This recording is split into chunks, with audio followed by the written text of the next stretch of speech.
What does the Bible say about gambling? Hey friends, welcome back to our channel. Today we're tackling a topic that might surprise you. What does the Bible say about gambling? Whether it's lottery tickets, casinos, or sports betting, gambling's a big part of our culture. So let's dive in and see what biblical wisdom we can find on this subject. First off, it's important to note that the Bible doesn't explicitly mention gambling. There's no verse that says, "Thou shalt not gamble." However, the Bible does provide principles that can guide our thinking about gambling. Let's explore these. 1. Stewardship. The Bible teaches that everything we have comes from God, and we're called to be good stewards of these resources. In the parable of the talents, Matthew 25:14 through 30, Jesus emphasizes the importance of using our resources wisely. Colossians 3:23-24 says, "Whatever you do, work at it with all your heart, as working for the Lord, not for human masters, since you know that you will receive an inheritance from the Lord as a reward." This principle challenges us to consider, is gambling a wise use of the resources God has entrusted to us? 2. The love of money. 1 Timothy 6:10 warns, "For the love of money is a root of all kinds of evil. Some people eager for money have wandered from the faith and pierced themselves with many griefs." Gambling often involves a desire for quick, easy money. This can potentially lead to greed and an unhealthy focus on material gain. 3. Work ethic. The Bible consistently promotes the value of honest work. Proverbs 13:11 says, "Dishonest money dwindles away, but whoever gathers money little by little makes it grow." This verse contrasts get-rich-quick schemes, which could include gambling, with patient, steady accumulation of wealth through work. 4. Addiction and self-control. 1 Corinthians 6:12 says, "I have the right to do anything," you say, "but not everything is beneficial. I have the right to do anything, but I will not be mastered by anything." Gambling can be addictive for some people. This verse reminds us to be cautious about activities that could potentially control us. 5. Caring for others. Philippians 2:4 instructs, "Not looking to your own interests, but each of you to the interests of the others." Problem gambling can hurt not just the gambler, but also their family and community. This principle calls us to consider how our actions affect others. Now let's address some common questions. Is all gambling sinful? The Bible doesn't categorically condemn gambling. Some Christians believe all gambling is wrong, while others see it as a matter of personal conviction, similar to drinking alcohol.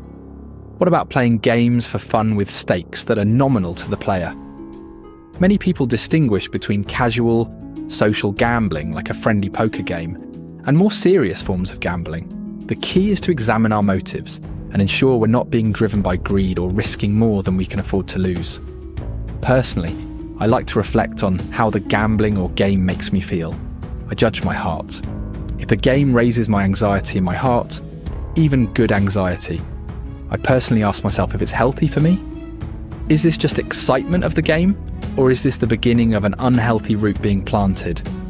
For me, I often find that it's really not healthy, but not always. Now, what if I just buy an occasional lottery ticket? Again, this comes down to personal conviction.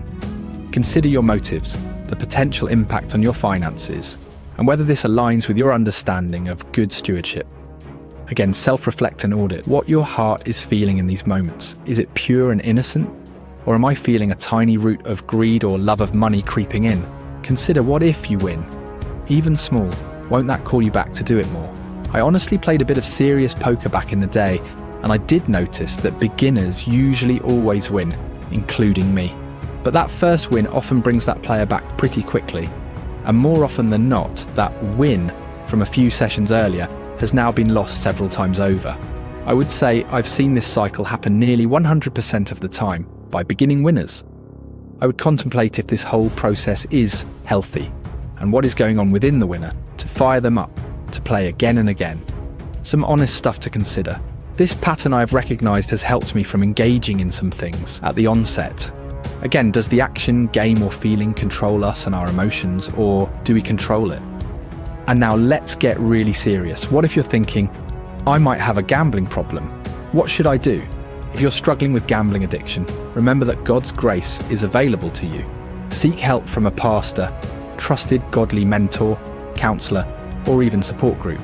Organisations like Gamblers Anonymous can be a great resource. Gambling addiction is a very serious dark path. Please take a step today. You might even be hearing this video right now as a divine encouragement now for those struggling with gambling addiction. 1. Acknowledge the problem. The first step to recovery is admitting there's an issue. 2. Seek help. Don't try to overcome addiction alone. Seek professional help and support. 3. Replace the habit. Find healthy activities to fill the void gambling leaves. 4. Address underlying issues. Often gambling addiction is a symptom of other problems. Work with a counsellor to address these. 5. Lean on your faith. Prayer, scripture, and fellowship can be powerful tools in overcoming addiction. As we continue to delve into this topic, here are some principles to consider if you're thinking about gambling. 1. Check your motives. Are you gambling out of greed or for entertainment? 2. Set strict limits. Never gamble more than you can afford to lose. 3. Be honest. Don't hide your gambling from loved ones. This is a really big red flag that there is something unhealthy going on here. 4. Watch for warning signs. If gambling is negatively impacting your life, it's time to stop. 5. Seek alternative forms of entertainment. There are many ways to have fun that don't involve financial risk. For the church community, 1. Create a safe space. Make your church a place where people can openly discuss struggles with gambling. 2. Offer support. Consider starting or hosting support groups for those affected by problem gambling. 3. Educate. Provide resources and information about the potential dangers of gambling. In conclusion, while the Bible doesn't explicitly prohibit gambling, it does provide principles that should make us cautious about it. Like many things in life, gambling can become problematic when it's driven by wrong motives or taken to excess. Remember, our ultimate security and satisfaction come from God, not from any earthly source of wealth or excitement. As Jesus said in Matthew 6:33, "But seek first his kingdom and his righteousness, and all these things will be given to you as well." What are your thoughts on this topic? How do you apply biblical principles to modern issues like gambling? Share your ideas in the comments, but please keep the discussion respectful and kind. If you found this video helpful, don't forget to like and subscribe. We tackle important topics like this every week, always striving to approach them with biblical wisdom and practical insight. Until next time, keep seeking God's truth, loving others well, and remember, in all things, let's strive to honour God and use our resources wisely.